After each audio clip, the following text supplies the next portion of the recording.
Republicans, of course, and the Freedom Caucus folks who are balking at some of these things as well. Severe weather leaving a path of destruction through some parts of the Midwest. St. Louis Mayor Kara Spencer says the city experienced issues with the warning system as the tornadoes bore down. In those minutes between the warning and the time that we were experiencing a massive weather event, there was a failure, a human failure, a failure in protocol to get the sirens up and running, to let the community know that there was a massive weather event hitting our community. 5 people were killed when a tornado touched down in St. Louis. Interim U.S. Attorney for the District of New Jersey, Alina Habba, announces that federal charges have been filed against Democratic Congresswoman LaMonica McIver, accusing her of assaulting law enforcement at a federal immigration detention center in Newark, New Jersey. Border czar Tom Homan says being elected to Congress does not give you the right to lay hands on a law enforcement officer. Well, I said from day one, you cross that line, we're going to ask for prosecution. You cannot support ICE. Shame on you. You can push back against President Trump's immigration agenda. Whatever. You can protest. But you cannot cross that line. You can't knowingly impede a law enforcement officer, ICE officer. It's a crime. You can't knowingly conceal and harbor an illegal alien from ICE. You cannot, commit criminal trespass at our facilities and endanger our employees. And you certainly can't put hands on an ICE agent.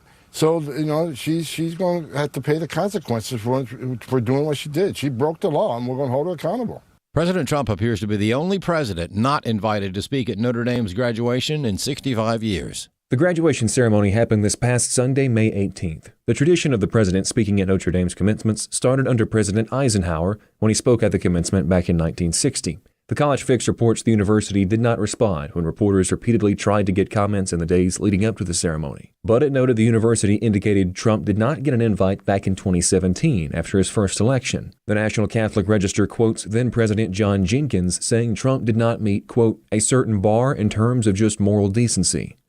Micah Clark is the director of the American Family Association of Indiana. Well, it's interesting because I remember locally when Barack Obama was invited to speak at Notre Dame, there was a lot of outrage over that because of his strong support for abortion, which goes against Catholic teaching. But it wasn't so surprised when Joe Biden was invited because he's Catholic and the only Catholic president since John F. Kennedy. But it's interesting that we just recently had a story here break last week where the Indiana Attorney General Todd Rokita is going after South Bend, questioning them about DEI, diversity, equity, inclusion practices, which should make a lot of parents and Hoosiers wonder about the direction of Notre Dame. With Trump receiving no invitation. So you have a pro-life president who supports religious freedom not being invited to speak at Notre Dame raises a lot of eyebrows.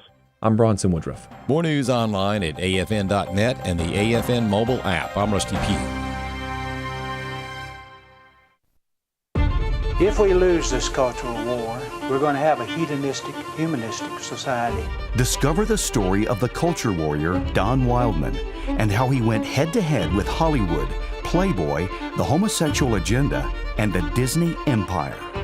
The movement Don started paved the way for Christians to boldly stand for truth and righteousness in a hostile culture. Watch Culture Warrior today for free. Visit culturewarrior.movie.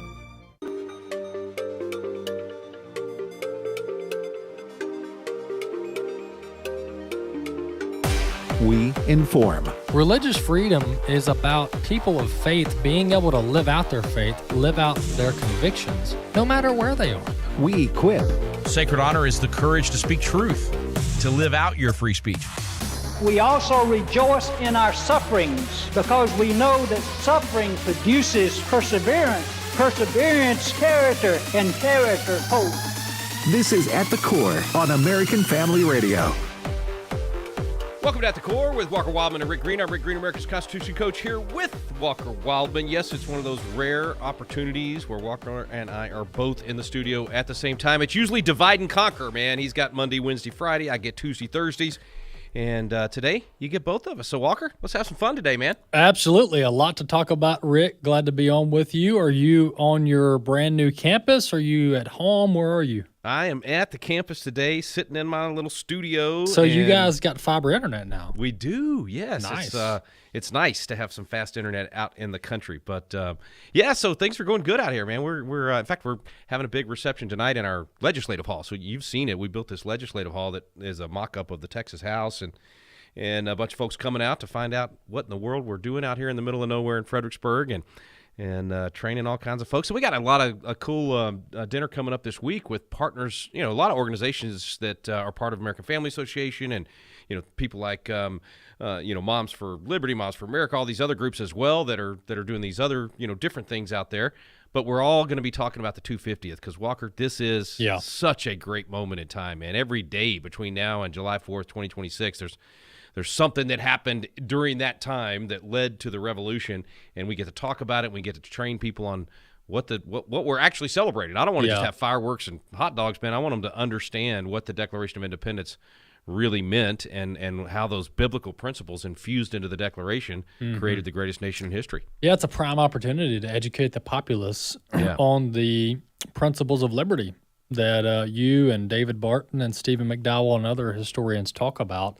And thankfully, Lord willing, we'll have a freedom-loving administration still in control when that anniversary hits. It's kind of cool because you got even President Trump. He's gonna talk about it next week in his Memorial Day address, bringing attention to it. So if you got the White House kind of illuminating it, shining a light on it, and you got all these different groups out there talking about it. And of course, we'll be talking about it on AFR all the time, and it just helps stir up the interest. And then the trips you guys are taking, I mean, when y'all take people to Boston and all these places this year, I mean, all of that is just going to stir up more and more interest. So thankfully, God's prepared all of these different ministries for this moment to be able to educate a willing populace that wants to learn these things. And that's what it's going to take to solidify this for the future. I love what President Trump's doing, but it's not enough for the future. It's all temporary at this point. That's right. And don't you think that President Trump's going to be out at Mount Rushmore on the 250th? That's what I've heard. They're talking about a lot of different things. I know Glenn Beck has solidified 4 dates with him between now and then to do some big events. We're trying to get him to talk about our rebuilding of Independence Hall in Texas. But he's also talked about Iowa doing a big kind of state fair type thing, there for the 250th. So I'm not sure where they'll end up. I mean, he had that really cool Mount Rushmore event with Kristi Noem in 2020 on July 4th. That was pretty awesome. This is, Rick, this is just right around the corner. For some reason, I keep. You're talking about this July 4th. You're talking about him doing something. No, I'm talking about 26. I'm talking about that's 410 days. No, 11 days. The 250th anniversary is what I'm talking about. But for some reason in my mind, I kept thinking AFA's 50th anniversary is in 2027. Cool. So I keep getting 26 and 27 mixed up. But this 250th anniversary for our country is next year. That's right. I mean, it's July. It's literally, I've been counting this down for 2 years now. We're down to 411 days, and that may not sound like a lot, but if we can get enough people to pay attention just a little bit, like what I'm trying to get everybody to do is spend 2 hours a week, go through one of our Constitution classes, take one of the American Family classes, do something to study history, just illuminate something from American history, and tell your kids about it, tell your friends. I mean, that will stir this thing up a lot. So a little bit of time, put a little bit of money into getting ready for a celebration, maybe even organize one. I mean, if you're listening right now and you haven't heard of anybody else organizing a big party for the 250th next year, start talking to friends and family. Maybe just have it at your house or at your church or wherever it might be. So there's a lot of things people can do. I actually outlined it. I've just came up with this blueprint for rebuilding liberty just in time for the America's 250th, and we talk about steps people can take. And Walker, unlike any personal 12-step recovery program, our 12-step recovery program for the country, you don't have to do all 12 steps. You just got to do one. Just pick one of the 12, man, and you can be part of the solution. That's right. That's exactly right. This is exciting, Rick, and the White House is all on board with it. They've been having these meetings. I've been invited to a couple meetings strategizing the 250th, and the Bible's being talked about, Rick. Dude, I'm sure you've heard about this, but they're talking about reading the Bible leading up to it. Expression of faith, yes. They're doing it's Walker, are you pinching yourself sometimes and going, am I in a dream? I mean, the stuff that they're willing to say and do from the White House right now on the faith side of things, is truly remarkable. It is, and I think it signals really a faith revolution. Yes, and you see the stats and the polls about young people leaning into God, and I'm not talking about some foreign little g God. I'm talking about the God of the Bible. Amen. Young people are flocking to Christianity because they ran out of hope. They ran out of road, if you will, on their own, and they know there's something more to this life than the temporal. And I think this is really, Rick. Now, history will show over time, but we could look back in the history books as this could be another great awakening. Well, you said it right. In the early stages of. Yeah, you said it right. History will show, right? Yeah. You don't really know. When you're in it, it might feel like it, but unless people change the way they live, then it was just a rally and not really a true revival that leads to reformation. And so, yeah, we'll have to look back and see, but it sure feels like it right now. And we were just, David and Tim Barton and I were just talking on the other program I do with them on Wall Builders about all these baptisms. Have you seen this? You had all these tens of thousands of baptisms that are happening on college campuses around the country. Tens of thousands of students showing up at these prayer rallies and worshiping. It's not little groups, right? It's remarkable. It definitely feels like a great awakening, and it's depth too, right? It's not just a rally. They're taking the steps of obeying the commands to get baptized. Then they're actually becoming disciples. That's the most important part. That's why we do these programs, right? We're literally discipling our listeners on how to apply Scripture in the things we talk about, usually in the government realm, but also in entertainment and in every other realm. That's when you'll know if it's a true great awakening, if they truly become disciples. That's right. Exactly. Well, man, we got a lot of headlines to talk about. We got, of course, the big Supreme Court cases being heard, everything from parental rights to, of course, the birthright citizenship that has been a plague on the country, a complete distortion of the 14th Amendment, and then great questions from justices about whether or not district judges should be able to basically make policy about overruling a president and do these national injunctions. So a lot of interesting stuff over the last few days. Yeah, let's break down, Rick. I want to break down while we're both here the birthright citizenship case, because there's multiple things pending before the court. Most of them have to do with executive authority or immigration authority, but the birthright citizenship issue has been lingering in America's legal sphere for a long time, and there's a lot of wrong views out there on this. And basically, the leftist view that is not in sync with our founding fathers and the original intent of the Constitution is that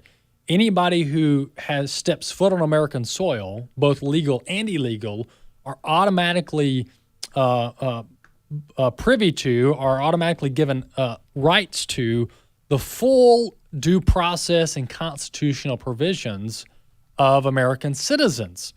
But that's not that can't possibly be what the founding fathers intended, where foreign aliens, non-citizens, non-legal enemy combatants could all of a sudden have 10th Bill of Rights due process. So talk about that falsehood.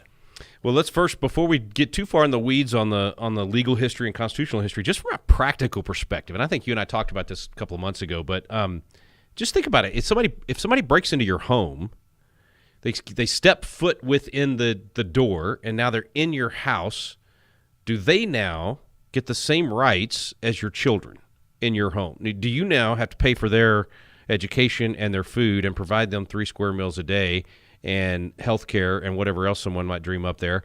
Do they now have the ability to go to CPS and say you're not literally a criminal breaks into your home, but because they stepped foot through the threshold, they suddenly now have all the same rights as your family members? Anybody listening to us right now knows that's nonsense. That's crazy. That's crazy talk.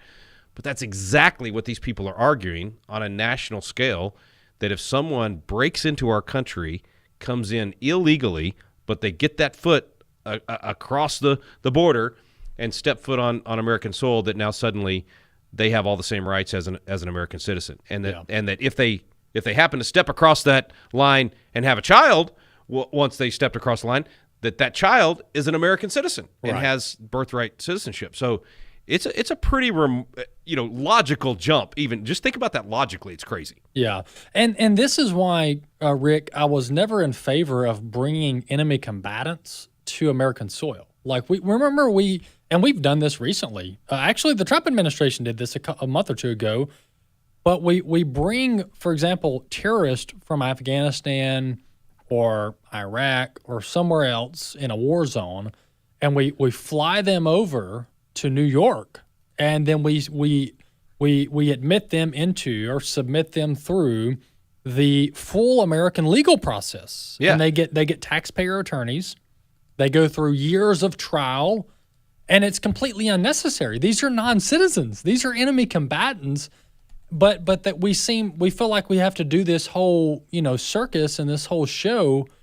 I don't know why we do it, Rick. I mean, I know they say, well, we're seeking justice, right? And they're getting their day in court. But I don't know why we can't just do that in a foreign, in a war trial. In a military trial. I mean, that's the whole purpose of those kind of things. Is you justice does not mean that they get to come here and take advantage of our entire system. I think it was David Barton told me the other day. He said, hey, Rick, don't forget it's we the people of the United States, not we the people in the United States. Just because you physically managed to get here doesn't mean you are of the United States. And that actually has legal bearing in terms of the whole argument of are you subject to the laws of the jurisdiction thereof, right there in the 14th Amendment, even that language. And what that basically means is you're not just physically present here, you actually are subject to our government and a citizen of our government. And think about it this way. If you come over here as a visitor, as a foreign dignitary or family of a foreign dignitary, you are subject to your nation as a citizen, correct, not the United States. And that's why there's laws protecting you, to be able to not be tried in our nation under certain things, and you get diplomatic immunity and those kinds of things. So all of that stuff, even the exemptions for Indians in the early language, they were their own tribes and their own nations, and that's what they were. All of that is based on the basic idea that as a citizen, you're subject to that government, and you owe an allegiance to that government, and that government owes an allegiance and certain rights to you. And if you've come here illegally and broken into the house, broken into the country, you don't have those same rights. And that doesn't mean that you would have zero due process. There are certain things that Congress has passed laws in the past to say, but before you do certain things, maybe you get an arraignment, maybe you get a quick hearing or something like that. That doesn't mean you get a full-blown trial and years of litigation. And that's what the left's trying to do with this thing. They're trying to take the same rights that an American citizen has and apply them to illegals that broke into our country. Yeah, Rick, one last note, and then we can pick this up after the break. On a smaller scale, this is how they're handling the squatter provisions in the states. They're assuming that everybody has ownership of the home, and then we'll go through trial and figure out who the actual owner is. It's crazy. I mean, can you imagine somebody breaks into your house and takes over the house, and now they get 2 years of litigation to finally kick out the squatter. Yeah, that's what they're doing, except for with immigration. Insanity. We got to bring sanity back, folks. A little common sense and Constitution. Hey, that'd make a good show, Walker. Common sense and the Constitution. Quick break. You're listening to At the Core with Walker Wildman and Rick Green.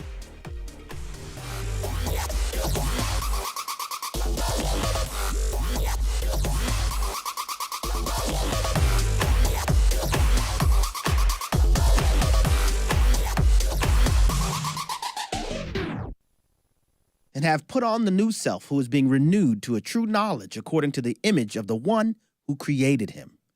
My name is Abraham Hamilton III, and this is the Hamilton Minute. In Paul's epistle to the Colossians, he addresses a church comprised of people who'd been saved in a pagan, first-century Roman culture. He explains to them the vigorous necessity of putting off the old man and putting on the new man. He then directs them to the ultimate object of their renewal, their sanctification. It is critically important that we believers remember, as we walk with our Lord in the sanctification process and face various challenges, that we are being made more and more like Jesus. Listen each weekday from 5 to 6 p.m. Central for the Hamilton Corner, or visit the podcast page at afr.net for more from Abraham Hamilton III, public policy analyst for the American Family Association. What does the future hold for American education? On the next AFA at Home, host Walker Wildmon and his guests will provide answers. Before we start talking solutions, we want to give a little context and history just to tell you how we got to where we are today. When you remove the Bible out of schools, when you remove any mention of faith from the history classes, well, you've created now a generation of individuals that, frankly, I think they're going to be very shocked by hearing a lot of the conversation today because that wasn't in their history class. The Lord was talking to parents. He wasn't talking to government. Children belong to their parents. They do not belong to the government. There's either going to be the DEI, woke, Marxism, or you're going to go back to religion, morality, and knowledge. Don't miss Episode 7 of AFA at Home, premiering May 15th at 6 p.m. Central on AFA Stream. It's free for 1 week, so mark your calendar and sign up for your free Stream account today. Stop by stream.afa.net. stream.afa.net. Hello everyone, I'm Tim Wildmon, President of American Family Association and American Family Radio. Hey, I wanted to make you aware of our trips to Israel and Greece in 2026. We're going in March. It's usually a beautiful time of the year to go in terms of the weather, and we're excited to go back to Israel for like our 27th or 28th time and take a group of folks who want to see the land where Jesus walked. That's in March. And also in March, my sons Wesley and Walker are leading a tour to Greece and to what we call the Footsteps of Paul tour. Those are going to be back to back. So if you want to do both, you're welcome to do both. Again, Israel and Greece, 2 separate trips in March of 2026. For all the information, go to wildmongroup.com, WILDMON group.com. This is At the Core on American Family Radio with your host, Rick Green. All right, welcome back to The Core. Walker Wildmon, Rick Green, both here in studio live with you on American Family Radio on this. A double dose. That's right, double dose, probably an overdose of Rick and Walker if we're both together. That's right. Rick, so let's move on. I kind of wanted to talk about more birthright citizenship, but there's so much we could talk about today. Yeah. But let's continue this discussion about we're mostly staying in the legal realm here. Maybe we'll transition out of it at some point. But President Trump, ever since he was sworn in, he began discussing and talking publicly about this auto pen issue. Yeah. And just to keep it simple for our audience, the auto pen is a pen, a machine that is used to sign documents on behalf of the president, and it's been used for years. It's not a new mechanism, if you will, to sign presidential documents, but it matters, Rick, when this is used and what documents and whether the president has knowledge. For example, if it's a document that's not really a binding legal executive order type document or a pardon, and it's more ceremonial, then the use of auto pen is very common, right? Because there's so many documents that the president has to sign. Oh, even just the response letters, right? That's right. To people that write in or whatever. Yeah, I mean, there's a lot of things. Or a letter to maybe a dignitary or something that's not a higher up. Right. But the use of auto pen for some of these legally binding documents, such as an executive order or a presidential pardon, that has huge ramifications. Yeah, or a piece of legislation. That's right. That's right. And so, Rick, the question is this worth exploring and investigating? And that is the use of auto pen with Biden. Or is this a moot point, waste of time, distraction? I think it's a critical issue, Walker. I think if you don't investigate this and punish anyone who wrongfully, literally defrauded the American people and undermined the Constitution and representative government, if you don't pursue that, you encourage more of it in the future. And I think it is becoming. We all hypothesize that this might be the case, but the more that comes out, the more we realize this probably did happen.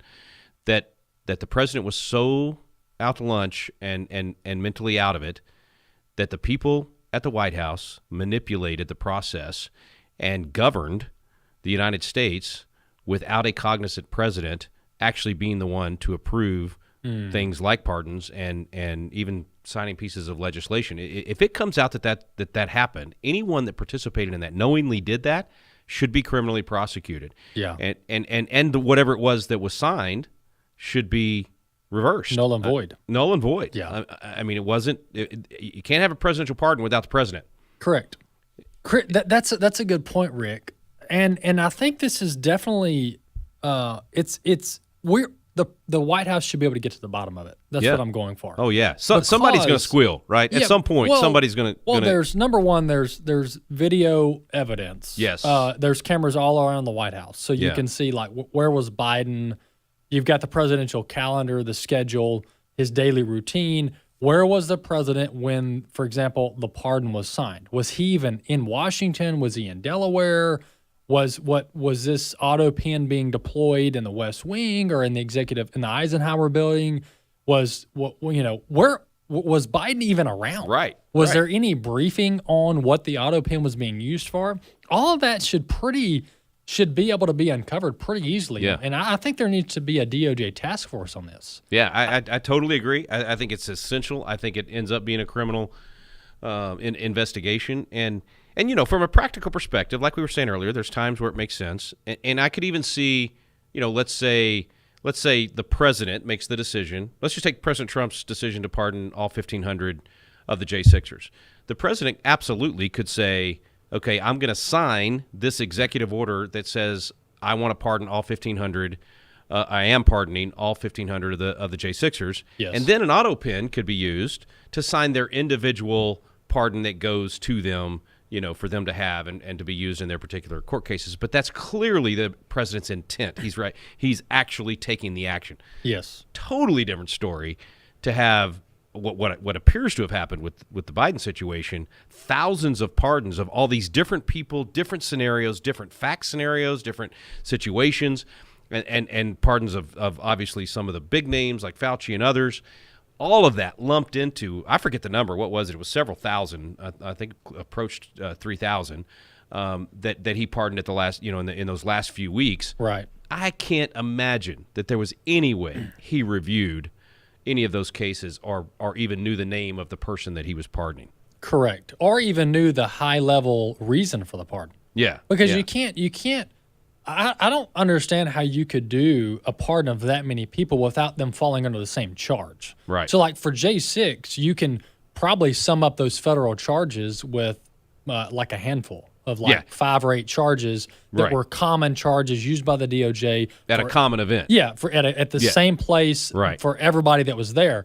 But now I will say to Biden's defense, if he pardoned, which I think there was a category of offense, some particular drug offense or something that he wanted to pardon everybody that was incarcerated for that particular offense. Okay, that might work. But like Fauci was a specialized. Right. This was basically an a la carte pardon for Fauci and a few others.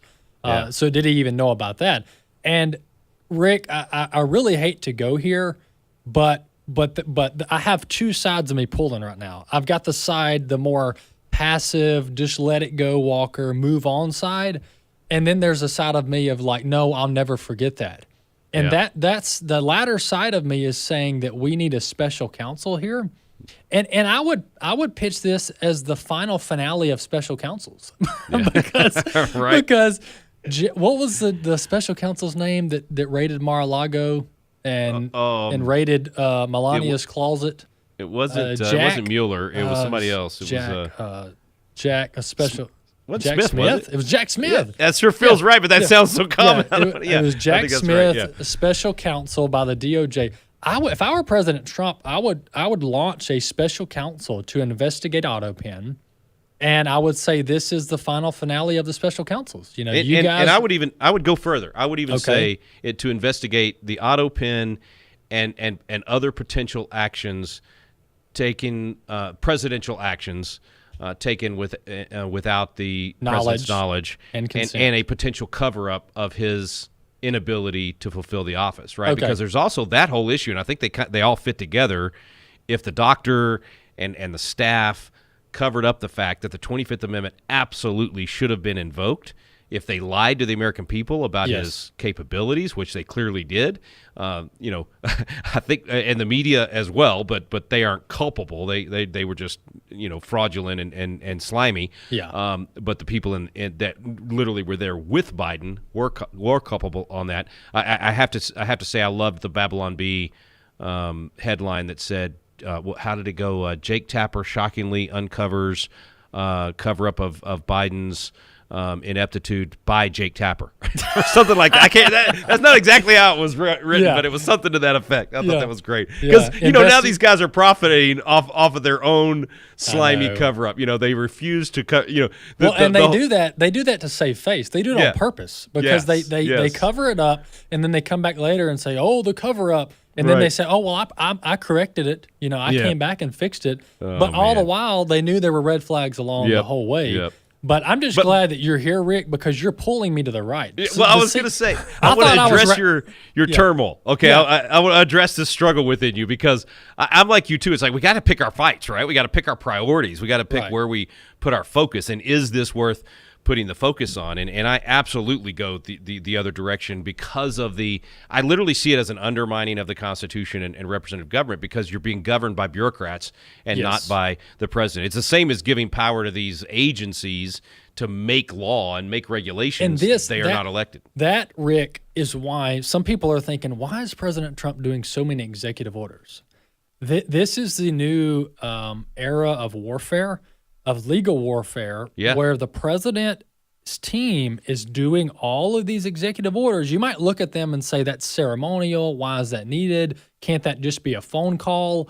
The reason he's doing all these executive orders is because he's formalizing and codifying his desires for the executive branch to behave exactly how he says. That's right. And when they don't, it's termination worthy. And it's not because, I'm sorry, I missed the memo, or Susie Wiles didn't call me and tell me that. No, it's an executive order. It's a memorandum signed by the president in his actual signature. There's no way you miss this. Have you been as impressed as I have with the detail of these executive orders and the background they give, the history they give in the order, the citations, of either a historical moment or a constitutional moment or whatever.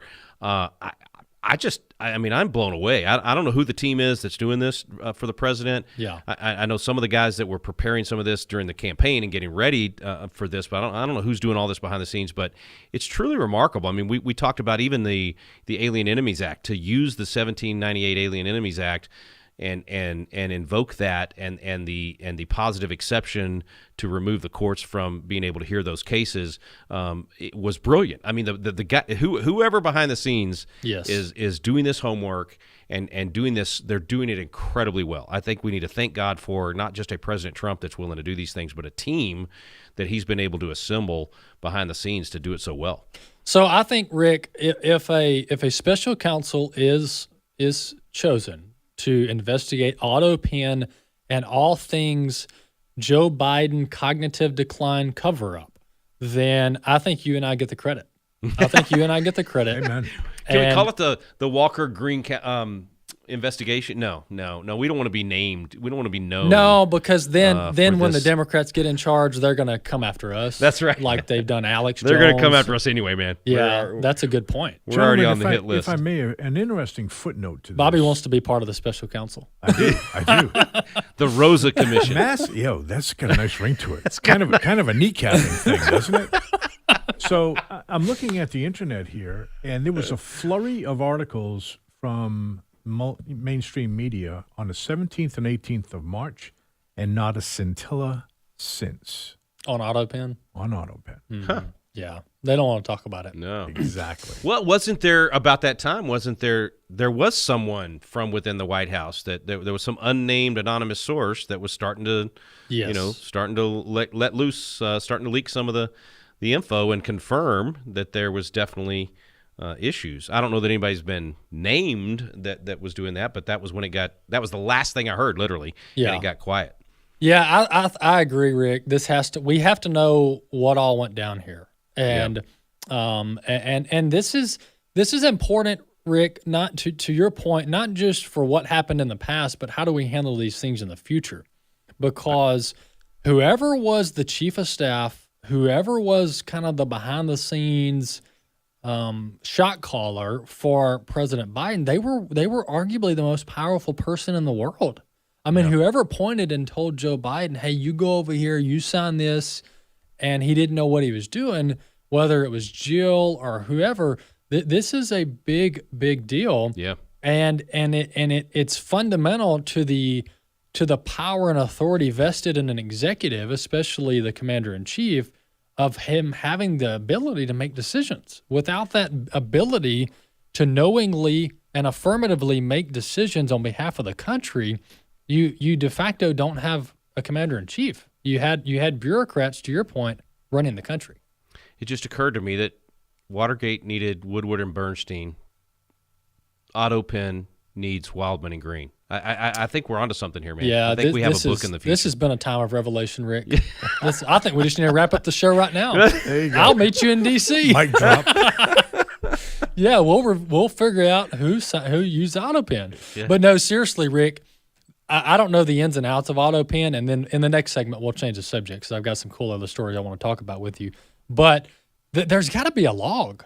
I mean, there's got to be a meticulous record. That's right. Kept That's right. On who on earth is accessing this machine, because you can't just have Joe Smith, aide, intern using Otto Pen with the president's signature. I mean, this has got to be almost like an audit level machine where you have to sign in, know who's using it, what are you signing for. So this has got to be, and then at the same time, every movement of the president is monitored, documented, all that more than any human being on the planet. So that's right. There's no question. With an investigation, you can get to the bottom of it. Yeah, no doubt. And not Chris. I usually have Chris in with me on Fridays. Rick, and Rick, the big beautiful bill I want to talk about when we get back. Yeah. And I actually did talk to Chris a little bit about this last week, and I've talked to others in recent days about the legislation. I think overall it's a pretty good bill, especially from a tax vantage point for American families, but there is some serious concerns about the spending levels. Sure. And some of the provisions in the bill. And thankfully, it's still being negotiated. It's headed over to the Senate. They're, of course, going to change it. It's going to have to go back to the House. But the spending levels, Rick, is a little disappointing because right now the preliminary numbers is that this reduces the federal budget by about 1.5%.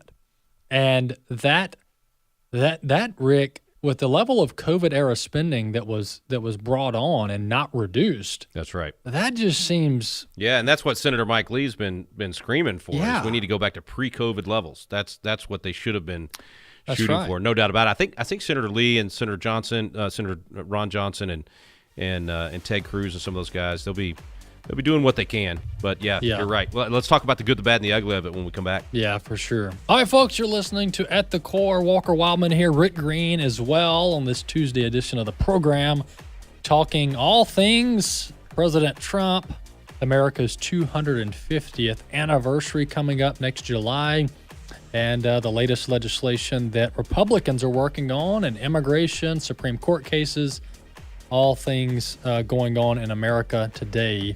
We'll be back in just a few minutes. We'll continue our discussion, maybe take a few calls from you. Stay tuned.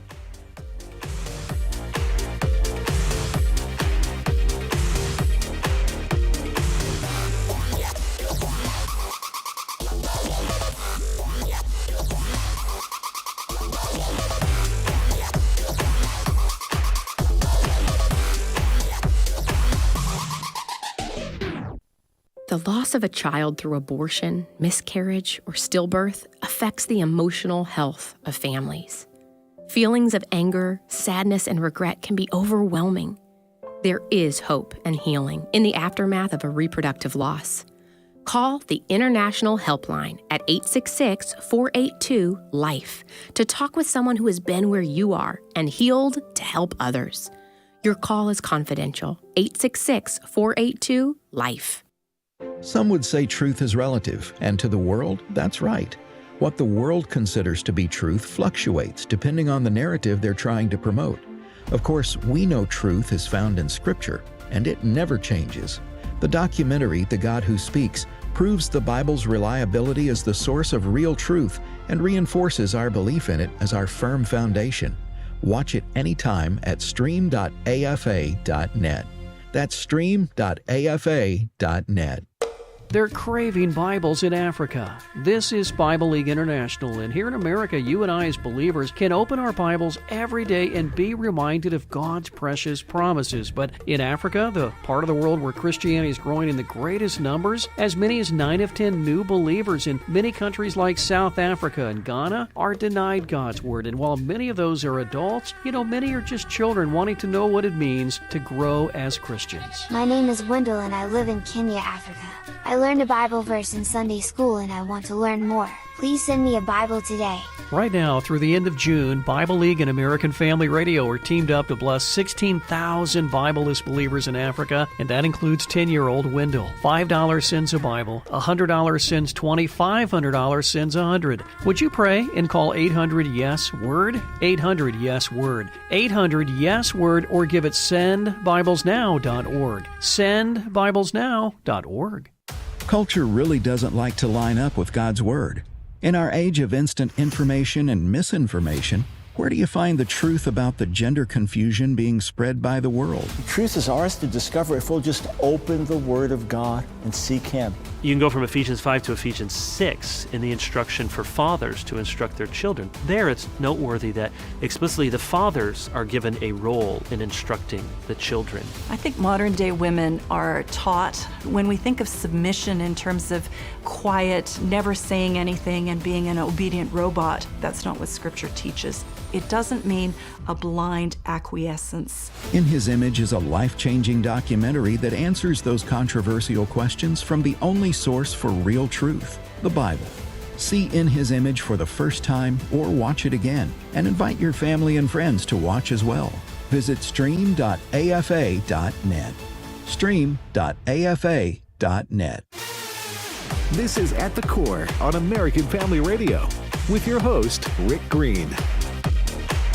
Welcome back to At the Core with Walker Wildman and Rick Green. I'm Rick Green, America's Constitution Coach with Walker Wildman. Today, we got time for one more segment. We'd love to hear from you. The phone number, 888-589-8840. That's 888-589-8840. Maybe you've got an idea on how to solve the auto pen issue. Maybe you've got a better name for this historic commission and investigation than the, what did we say, the Rosa, what do we call it?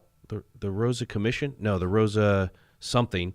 I also like the, Wildman and Green do Woodward and Bernstein. Yeah, we sound like a law firm. That sounds like a law firm.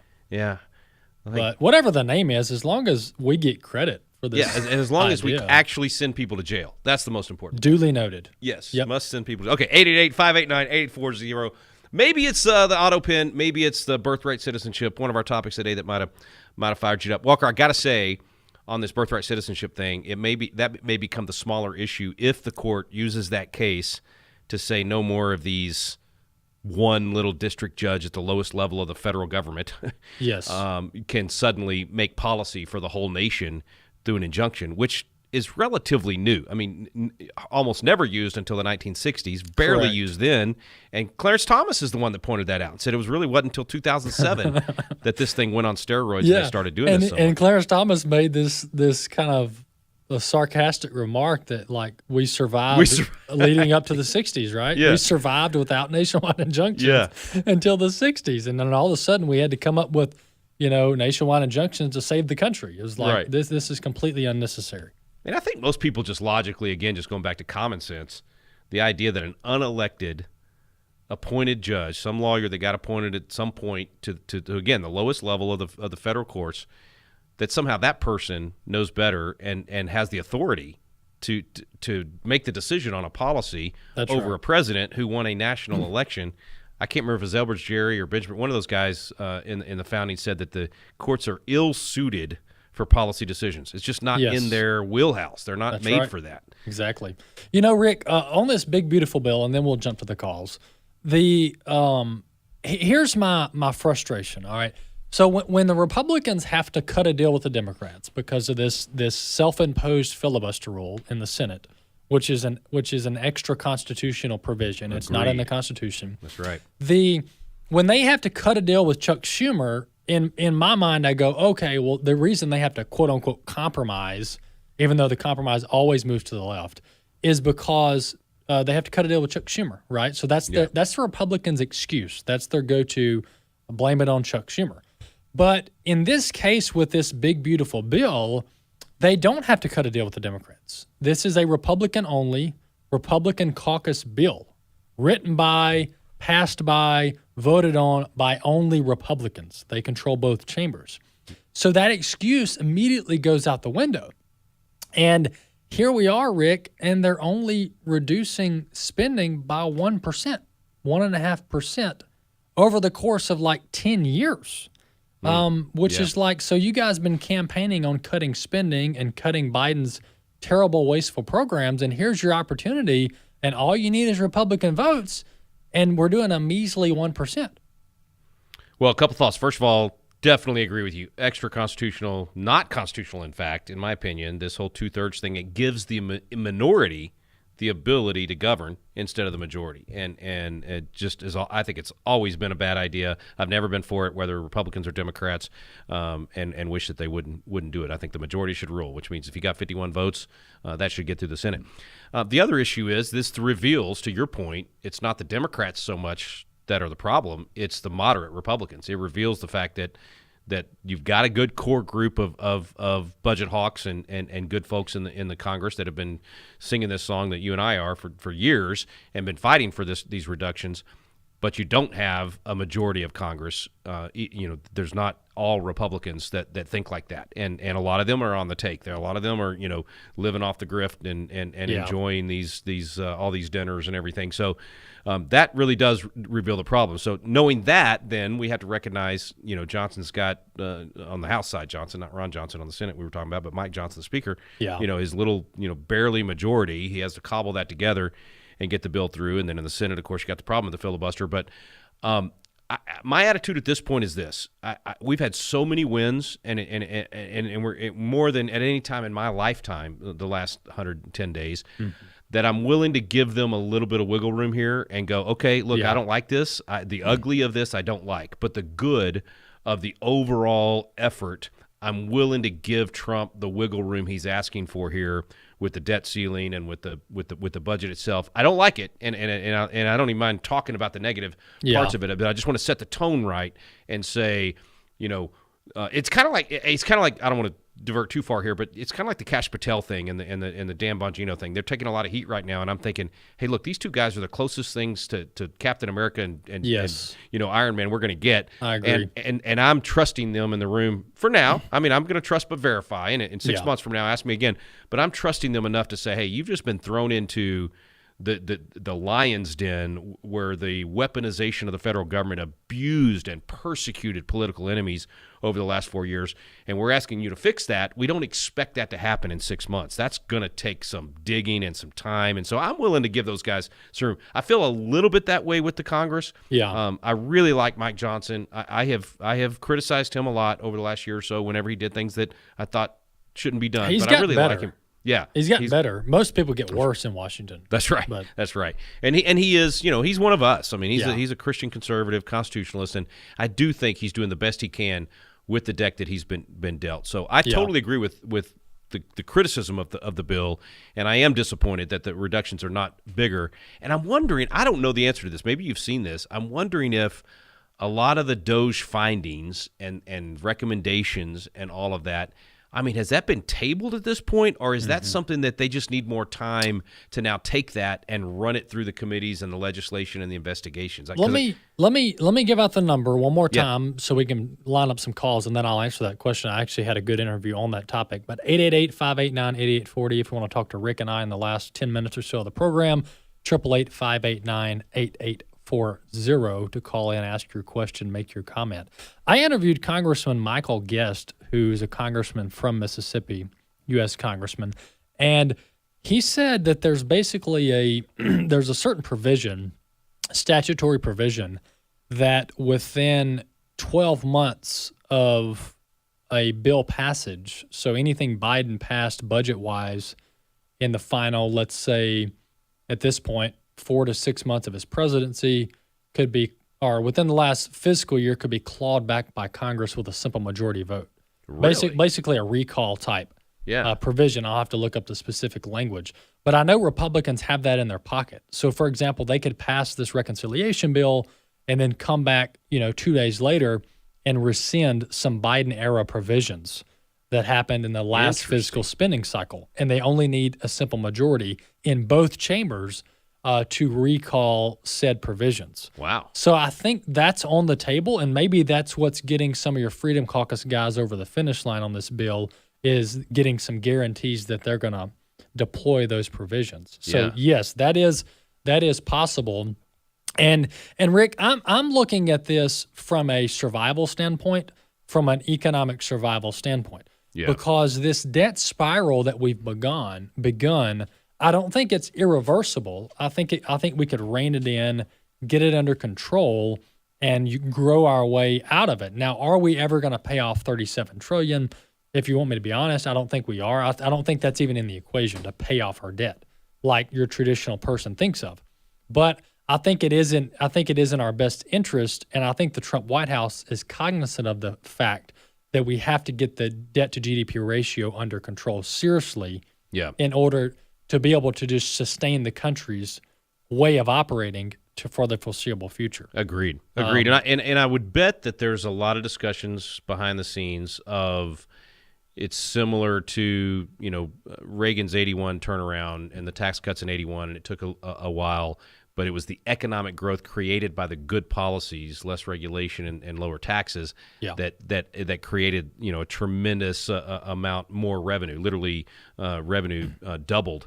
Unfortunately, he had no ability to get the Democrats to cut spending, and so spending tripled, and so you kept having the deficits. I would bet that a lot of the Trump administration folks are banking on the fact that if he gets a lot of the regulatory cuts that he's trying to do and you get rid of a lot of these agencies and regulations, keep the tax cuts, make the tax cuts permanent, all that stuff, that's going to create a lot of economic growth to help offset this additional spending. And to your point, probably never pay off the $37 trillion, but at least get back to a balanced budget or a surplus. That's right. That's what I bet they're banking on. Yeah. But I hate seeing and I think that's fair if the executive branch can rein in spending, discretionary that is, like, for example, the Department of State says, oh, we got a budget for X amount of billion, but we only need this much, so we're just going to leave the rest in the Treasury. That's another way to save money without going through the, quote, budget process and saving money. All right, let's go to the phones for our last few minutes. 888-589-8840. We'll start in Ohio with Judy. Judy, you're up first. Go ahead. Oh, hi. How are you? Good. Thanks for calling in. Yeah. And my question is, do you think that President Trump will suspend habeas corpus if it comes down to it with the Supreme Court? Sometimes, they're blocking it, and then they'll turn around and it's a great question. Yeah, Judy, great question. I mean, and of course, this is specifically for these illegal aliens, and I think specifically for the gang members, rapists, murderers. Those are the ones that he would do this for. If he decides to do it, it's definitely a card he's got that he can play. And if he decides to do it, there's Supreme Court precedent, I think it was called McCardle, where the court specifically acknowledged that this was another example of what I mentioned earlier, positive exception, meaning that Congress has positively accepted. They've taken a positive action to accept an issue from the courts and say, you have no jurisdiction. You can't even hear the case. And the Supreme Court has said in those types of situations, something to the language, something like, it's no less fitting to deny jurisdiction and not step in where you don't have power than it is to do your job when you do have power. And so absolutely, if he does it, there is Supreme Court precedent to say that the court has no say, and that's why they would do it, because the court is now monkeying around with this 1798 Alien Enemies Act and trying to step in where it actually doesn't have any. It has positive exception there too. It's not supposed to be stepping in, but it's doing it. The habeas corpus one is a little bit more crystal clear, and so could happen. What do you think, Walker? I think that. Yes, I think it's on the table. I think the White House counsel's office has already explored this, probably have stuff written on it already as far as EOs. But I think it's important to remember that the president has broad and multiple statutory provisions and constitutional provisions at his disposal when it comes to immigration. Yeah. And I want people to understand that it's not just the Alien Enemies Act that's at the president's disposal. There's a litany of both statutory framework and constitutional framework that can be deployed. So President Trump hasn't even used all of his options, is my point. Yeah, absolutely. As it should be, right? I mean, this is the person executing the law. So it's their job to protect the nation, protect the borders, all of that. That's why over the years, Congress has, as you said, created statutory authority there, and of course the Constitution empowering him as well. Okay, let's see if we can get at least one more here. How about Zach in North Carolina? Zach, you're up next from North Carolina. Hi, first time caller. Thanks for calling in. Yeah, I just wanted to know, do you feel like you guys are spreading light and joy with your program? I listened to it for a little while now, and glorifying this false idol Donald Trump and some of the hateful speech you guys use, I feel like it's not really going the right way. You guys feel like you're... Well, Zach, I'll say it this way. The truth dispels darkness, and the light dispels darkness, and you have to have truth to be able to do that. And sometimes the truth may be uncomfortable and may not be what you want to hear. But certainly neither Walker or me or any other host on this program sees Donald Trump as a savior. We see Donald Trump as an instrument, and he's doing good things. And so when he does bad things, you'll hear Walker and me criticize him for that. There's no doubt about it. And we wouldn't do that if we thought he was our savior for sure. Walker, your thoughts? Yeah, absolutely. Look, we're bringing the truth of what's going on in our country. We're doing so from a Christian perspective, and we cover some good news, we cover some bad news, but all in all, Rick, our purpose is to glorify God through our programming, and that's covering the news of the day, weaving in biblical truths to our discussions, and remembering that God has placed us here for such a time as this for us to be salt and light in all aspects of society, and that government's not excluded from that. That's right. And politics and entertainment, all the topics we talk about are all meant to edify our audience. So appreciate the call, Zach. Yeah, thanks for calling in. And of course, that was the way Jesus did it, right? I mean, he spoke to the political leaders, he spoke to the religious leaders, and he didn't hold back, and he spoke truth. And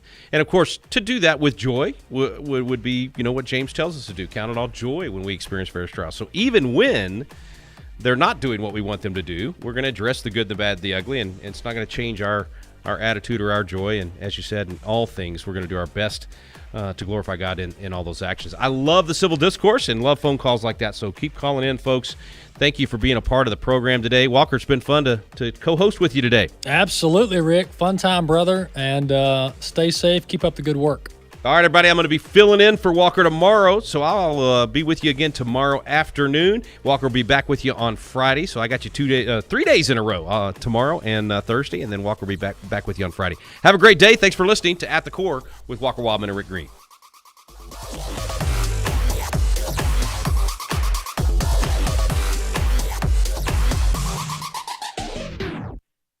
The views and opinions expressed in this broadcast may not necessarily reflect those of the American Family Association or American Family Radio.